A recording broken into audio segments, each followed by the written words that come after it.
तो मधुबनी जिला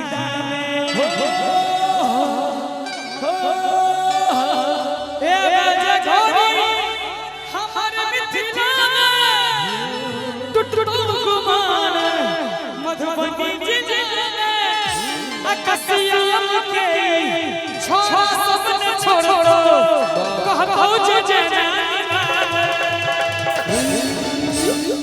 ताली बजा के सब सीतामढ़ी से गोरी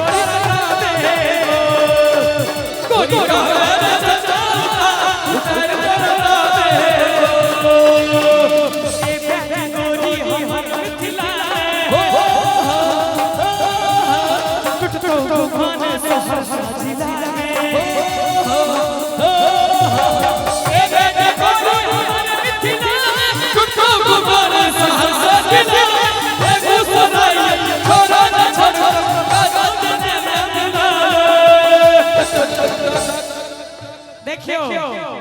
ए गीत में हर एक जिला के जोड़ल गेल छै नाम छै। राजीव रंजन जी ए गीत के गाने छथिन।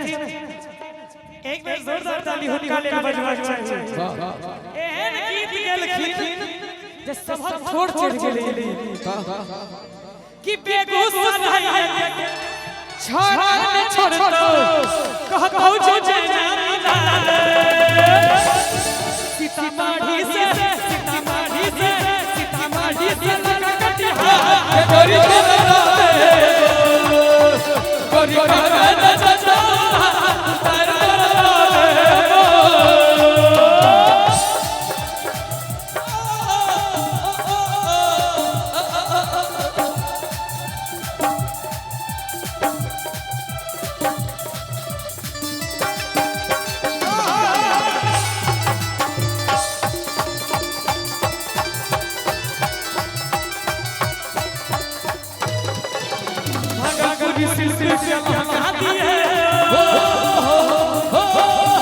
मुजफ्फर लाली छोड़ो सजे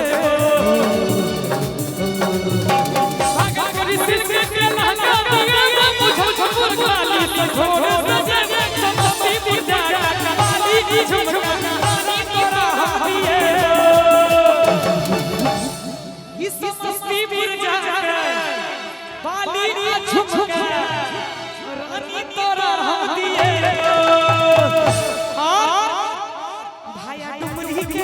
भाया डुमरी के सोसल बजा देखैला चलो जे भाया डुमरी के सोसल बजा देखैला चलो जे ए बेज गोदी हमर मिथिला टुटो मान सहरसा जिला